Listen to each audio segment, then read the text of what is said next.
Welcome to the Real Estate Pros Show, where we interview real estate investing professionals from coast to coast, as well as the service providers that serve the real estate investing industry. Our goal is simple: share what's working now to help you improve and scale your business to the next level and meet the pros that can help you get there. Real Estate Pros is powered by Investor Fuel, America's leader in helping real estate investors and professionals build the business you need to live the life you've always dreamed of. Let's start today's show. Stop living on an island and join the #1 mastermind in America for professional real estate investors. Investor Fuel is a community of hundreds of the nation's top investors working together to build stronger businesses and better lives. In addition to the amazing community of real estate investors acting as a board of advisors for one another, Investor Fuel members have access to 100% funding on purchase and repairs for our members only, a health insurance program, and benefits and discounts that more than pays for the membership of most of our members, meaning it's actually costing you money to not be a member of Investor Fuel. If you're looking to scale your business and build a business that allows you to live the life of your dreams, please visit investorfuel.com today and book a call with our team. Right on. Hey guys, welcome back to our show. I'm your host, John Harcar, and I'm here today with Jeffrey Gibson. Jeff's out of Vegas, and what we're going to talk about today is his journey in real estate, some attainable housing things that he's working on, and a really cool nonprofit that we talked about before the show. Guys, remember, at Investor Fuel, we help real estate investors, service providers, all real estate entrepreneurs, 2 to 5x your business by providing tools and resources to build that business you always wanted to have, that in turn helps you lead the life that you want to. Jeff, welcome to our show. John, thank you very much for having us. Man, I appreciate you coming on. I know we talked a little bit before, and I'm super excited to share with our audience some of these things, especially that cool nonprofit, which I think is great. But before we get into all that and get into the weeds of some stuff, why don't you tell our audience about you, kind of your background, and how you got into real estate and what got you here? Yeah, thank you. Thank you for the opportunity to share. I've been in the trades for 28 years. That's how I started. I started Okay. basically working for a boutique general contractor in high school, working through an apprentice program, hauling boards, cleaning up a job site, cutting boards, sweeping the floors, kind of like an untraditional, but a traditional way of coming up in the trades. Sure. And I knew early on in high school that I wanted to take this as a professional career. So I got my journeyman qualifications before I graduated high school and went on to the civil side. And I love operating equipment. I mean, who doesn't like playing with toys? My wife calls them Right. my toys, right? Big boy And talkers. absolutely. And so I spent a couple of years learning all civil sides. And then I met my beautiful wife on a blind date. And about 6 months later, we started our general contracting business. That was Wow. 21 years ago. And we started small and started doing some small projects here, some little additions, some bathrooms, like I guess maybe like a lot of common general contractors start. And in 2017, after years of just doing investment properties, we moved down to Vegas, and my wife and I decided to grow a pretty large construction company. And so we're in the process of doing that after the last 5 years. We're a mid-size general contractor. We'll do about $50 million of revenue this year in construction. Wow. So we do quite a few projects, and we have a lot of opportunity in front of us. That's awesome. Let's go back a minute, because I love to ask this question to find out with everybody. Is like, you said, in high school, you kind of knew that this was a path that you wanted to take. Prior to that, was there any real estate influence? Was there anybody in your family that was doing construction or flipping homes, or did, was it from a wood shop class? I don't know. Like, what was that thing that said, okay, real estate? Um, well, the real estate investment was always the end goal. I always found that my dad is probably one of the best operators I've ever seen. He operates heavy equipment. He's Okay. retired now, but like he could take a quarter and put it on an end and spin it with a D4 dozer on a catch basin. I mean, just incredible stuff. Wow. So I always had the passion of like seeing how things could be built before they're even built. So I Okay. knew I had that ability. I could see a finished product before they even purchased the land. Um, But my wife and I in 2008, 2009, really, she actually got a real estate license, and we really wanted to become real estate investors, like Hmm. control the flow of it, build things, put our stamp on it, our brand on it. And so we started doing that in 2007, 2008. Stop living on an island and join the #1 mastermind in America for professional real estate investors. Investor Fuel is a community of hundreds of the nation's top investors working together to build stronger businesses and better lives. In addition to the amazing community of real estate investors acting as a board of advisors for one another, Investor Fuel members have access to 100% funding on purchase and repairs for our members only, a health insurance program, and benefits and discounts that more than pays for the membership of most of our members, meaning it's actually costing you money to not be a member of Investor Fuel. If you're looking to scale your business and build a business that allows you to live the life of your dreams, please visit investorfuel.com today and book a call with our team. I would have scaled faster.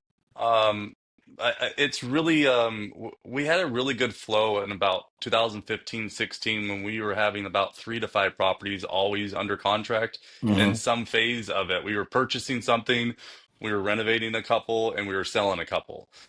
And in that market, it was a really good market, so we didn't sit on inventory very long. So I would have just wished that we would have taken that, um, 5 project and turned it to 10. The thing that we are doing right now, we are doing more projects. So we're actively trying to put in about, have actively LOIs out on properties that we could put about 110 homes up in the Oh, next wow. 18 months. And so I would just scale faster because numbers help. There's that concept of if you own an apartment complex, if a tenant leaves, no big deal. You don't even notice it. But if you only own one house and a tenant leaves, You ouch, noticed right? You notice it. it. So Yeah. scaling, getting your systems down. I'm absolutely really fortunate. I'm a kind of like a driver pusher, but my wife, which is the president of our company, and also a real estate broker, she is very conservative. So she goes into and looks at every deal. I might think I could take on every deal, and then she Of looks at course. it and she's like, "This one makes sense." And with having that balance of, hey, somebody can go get it, and then having the understanding of like, this is where we conservatively need to be, I think is a very powerful thing. We've always made money on every single project that we've ever done. We've never lost money. Our investors have always made money. And so that's, I think, the key. You got to have both. Checks and balances, right? You Hmm. gotta, us as drivers want to go and just, yeah, make a deal work. We'll make a deal work, but then you got to have someone to look at that numbers, and that's incredible. So, what does your business look like now? Like as far as I know you mentioned residential. I know you mentioned doing commercial. When you say commercial, are you talking about commercial industrial? Or are you talking about commercial multifamily? We do have some multifamily projects going internally and externally for clients. We do also a industrial, so we'll do, office up front with a beautiful warehouse out back. We have commercial tilt ups going on right now. We also have restaurants going on. So on the commercial world, we kind of cover a pretty broad stroke on projects. They're Hmm. usually around the small side, a half a million, all the way up to $5 million projects, pretty consistently. And then in the Scottsdale market, we have some pretty large TIs, a industrial or a commercial office space tenant improvements, some 36,000, 150,000 square foot tenant improvements that we got going on there. Nice. What Yeah. what what made you guys decide to move into the Scottsdale market or go into a different market? And what kind of challenges did you have, if any? So we just moved to the Scottsdale market. It was part of our expansion plan. We kind of fast forward that a little bit by about 6 months, but we were always planned on being in the Scottsdale market around June of 2025. Hmm. We just happened to have an amazing partner reach out to us and say, "Hey, we would love to have you do our projects." And so we came down. We went to Scottsdale in January. So we accelerated that time frame. So when you have a great client that wants to pay you to do some amazing work, you just make things happen. Right. You make it happen however it can happen. So what are you holding property or are you just doing fixing it to resell? What are you guys doing on that regard? Both. We always have an exit strategy. So I would say to all your listeners, have an exit strategy. How are you going to get out of this property, or what is your end goal? If you're looking for consistent, high-quality leads, look no further than Investor Machine. Investor Machine isn't just another agency, it's the most sophisticated, data-driven lead generation company on the planet for real estate investors, and serves the role of being not just a lead generator for your business, but a marketing partner that is helping you achieve your goals along the way. Go to investormachine.com to learn more and schedule a call with our team today.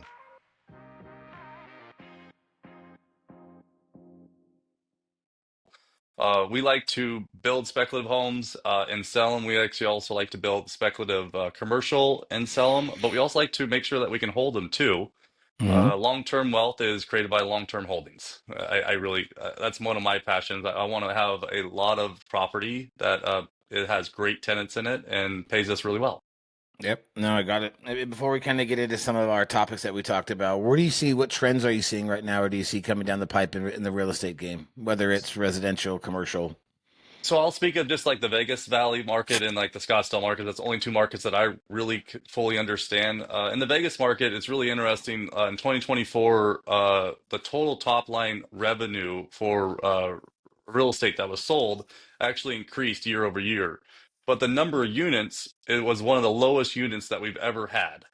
And that tells me that more people here with a higher net worth is buying higher quality products. And then I got a Mhm. report the other day, the houses from like 1.2 million to 2.5 million are not even, if they're a decent product, they're not even staying on the market for 35 days. Oh, wow. Uh, and so that tells me that there's a big need for somebody that needs a little bit larger property that has some more rooms. Maybe they're putting two generations or three generations in that household. Mhm. And they're just looking for that upgrade, and maybe they're coming from California or the East Coast, and they're looking to extend their dollars a little bit more and putting multiple generations inside of a household. Got it. Okay.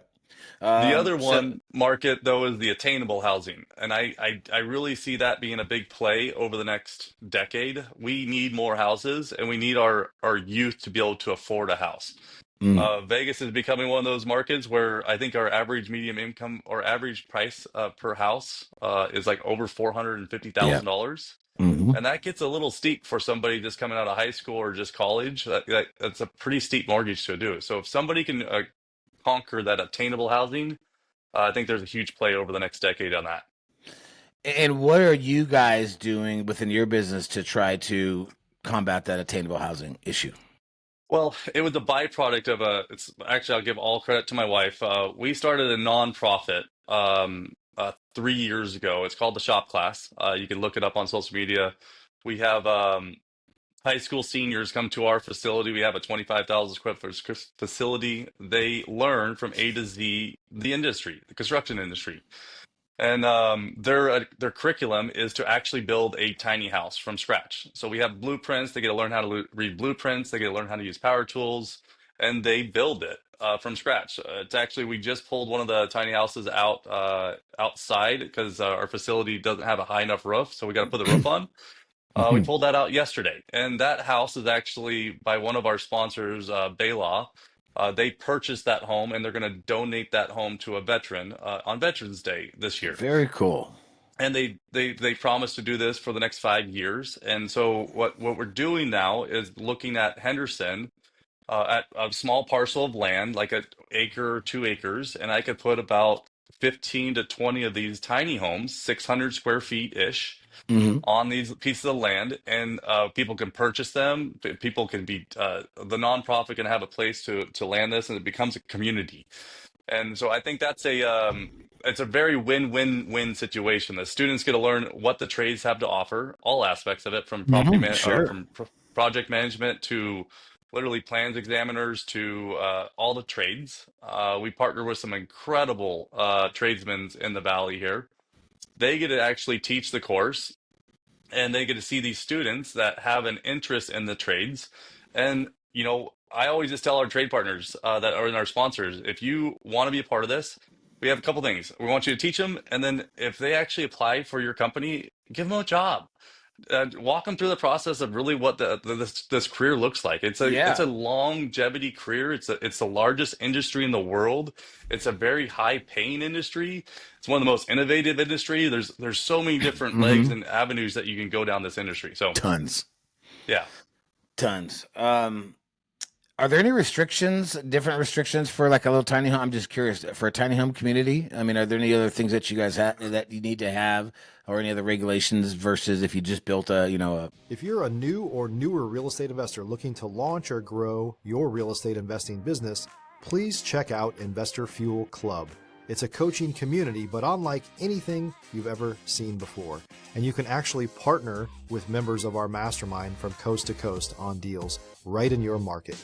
There's no better opportunity to build a consistent business than to literally partner with pros to help you avoid costly mistakes, avoid the need for capital to do deals, and help you eliminate your fears as you're starting your business. Learn more about Investor Fuel Club at investorfuel.com/club. Couple homes on that same parcel. So there's actually a tiny home building code book. I think it's a 2018 or 2021 International Building Code for tiny homes. So Okay. there's different codes that you have to follow, different ways that the sprinklers and clearances and stairs have to be abided by. Henderson here is actually probably ahead of the curve on most of it. They adopted all those codes. The plans, the public uh, plans committee has also adopted those codes where we can actually rezone those areas and do it. Hmm. We'll be one of the first developers to do it, so we're going through some red tape right now and trying to figure this all out. It's been done in California very successfully. It's been done in other states very successfully, with a track record of, I think over 20 years of it being in place. Just people just don't know about it. Got it. And back to these students, is this like a class that they take and get credit for type of thing, or is it like they're volunteering just because there's an opportunity to learn? So we are working on our state accreditation right now. We should have Okay. that buttoned up over the next little bit. I think it should be coming in play before the 2025 and 2026 class gets a part of it. The city of Henderson is actually the mayor is giving a proclamation ceremony to these students. It's really cool. Our community is Really? in, That's so yeah, awesome. it's so cool. These students are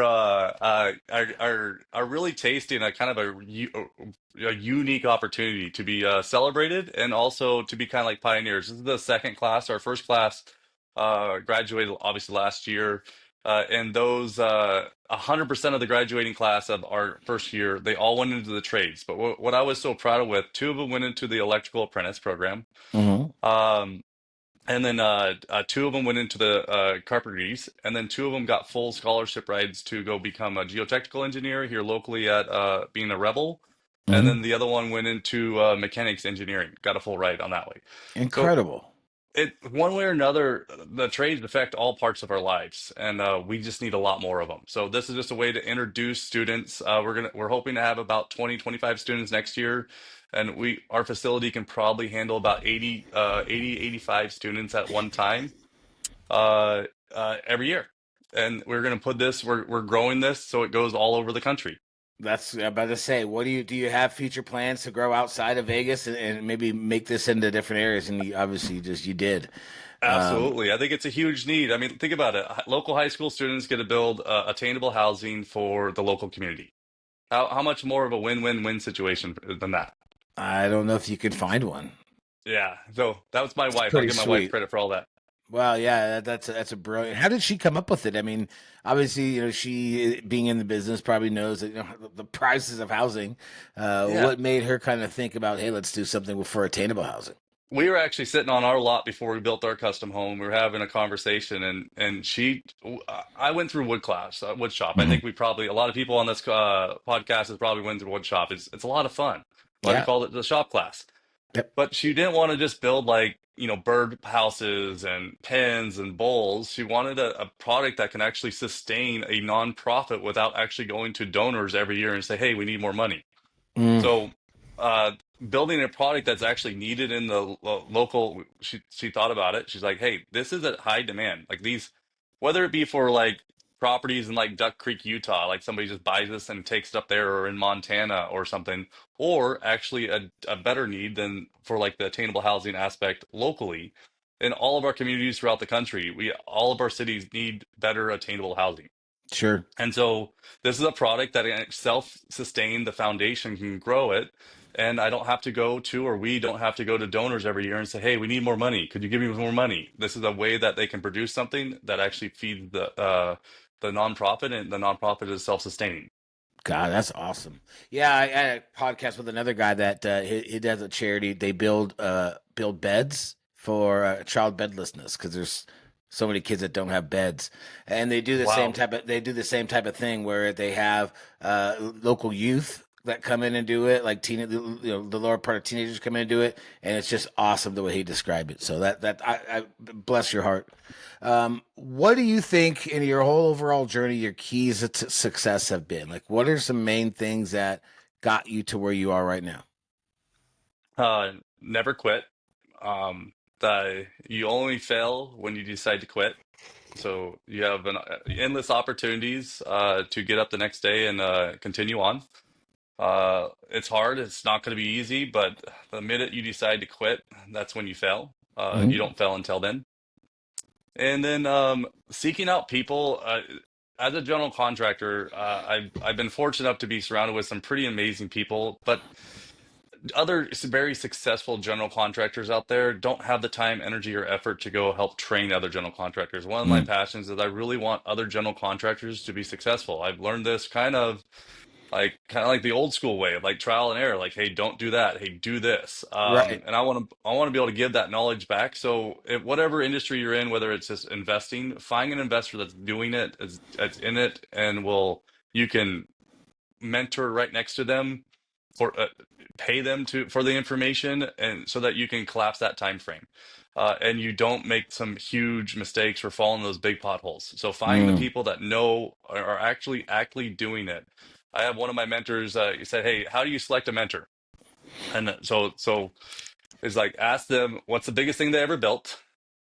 So if it's a real estate portfolio you're looking to acquire, and you're looking for a real estate, how big is a real estate portfolio? What's the biggest thing you ever sold? Because sometimes, building a business, you want to maybe exit out of a business one day. Not necessarily I do. I want my kids to Right. take over this business, but Hmm. some people build the business to exit out of it. So if they've never exited out of the business, you probably need to find a mentor that has done that. Right. And how long ago was it? Are you actively doing it, or was that a decade ago in a whole different market cycle that has no bearing on what today is with Chat GPT and everything else? So it's got to be relevant to here and now. So that would be my three kind of takeaways on trying to select out a mentor. But you got to find mentors in those areas that you want to excel in life in, and collapse those timeframes down. I love it, and I'm glad you brought. I'm glad you brought. I was going to ask, like, did you have any mentors? Are you part of any masterminds? Or you join any groups? Like, any things that helped you in your journey that you would recommend to other folks? Oh, absolutely. So, like, one of my biggest mentors was a guy that taught me, Don Zek. I apprenticed underneath him for 6 years in high school. Just I learned how to be. I'm still learning it. But I watched that man be calm in a whole bunch of situations with 8 kids and dealing with custom homes and homeowners and stuff like that. Mm-hmm. Currently, for the last almost 2 years now, we partnered and aligned ourselves with an amazing firm, Cardone Ventures. They have helped us build and scale our business, helped us understand things that I didn't understand about business. It's incredible. And for 19 years, I was doing a lot of things wrong, and they helped us fix that out pretty quick. And then, like this podcast, if you really want to find great information, there's a lot of information out there. Mm-hmm. There's a lot of bad information, but you can vet it. I read a lot of books. I still, there's a lot of mentors out there that have been dead for decades or centuries that I read consistently, and they help navigate some of those big problems. That's awesome. Great advice. I mean, seek someone that's doing something or where you want to go. Um, as far as your business, how do people get in touch with you? If they maybe, want to talk about doing some deals in Vegas, they just want to maybe, learn from you a little bit. How do they reach out and how do they connect? Oh, that's simple. You can email me directly. My email is easy. It's jeff@jagre.com. You can go to our website, jagre.com. There's a contact form. You can fill that out, or you and call our office. I would love to schedule a time, and I help other general contractors, other investors navigate issues. There's a ton of resources out there. If they want to do something here in Vegas, we're actively raising capital right now for several other projects. So if people want to be Cool. um, involved in that, obviously we got to go through the accreditation or anything else like that. I don't want to get in trouble with the Security Exchange Commission or anything like that. Yeah. But like we're actively seeking great collaboration, because I think that's the new Sweet. currency is It, collaboration. it is. It's not necessarily what you know now, it's who you know. It's being in proximity of the right people and the right opportunities. That's right. And I don't know if I asked it. Do you have any coaching or anything you do? Maybe if folks are wanting to learn.